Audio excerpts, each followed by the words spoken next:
ఏంటి ప్రపంచం మొత్తం ఏకమై వచ్చినా ఇజ్రాయెల్ ను ఓడించలేరా? కాస్త ఎక్కువ చేసి చెప్పినట్లేదు. లేదు, ఇప్పుడు చెప్పిన దాంట్లో ప్రతి అక్షరం నిజం. శాంపుల్ గా కొన్ని పేర్లు చెప్తా, మీరే ఆశ్చర్యపోతారు. ఏంటి ఈ ప్రపంచం మొత్తం వాళ్ళ చేతుల్లో ఉందా అని.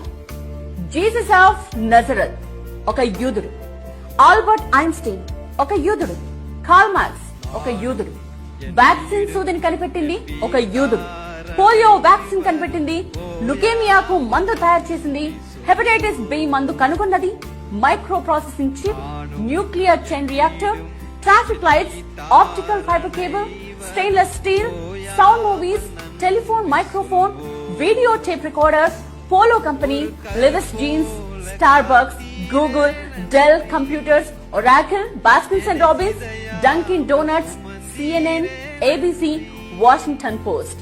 వీటన్నిటి వెనుక ఉన్నది యూదులు. లిస్ట్ ఇలా చెప్పుకుంటూ పోతే కనీసం 1-2 గంటలు పడుతుంది. మీరు ఏ రంగమైనా తీసుకోండి, యూదులు లేకపోతే అడగండి.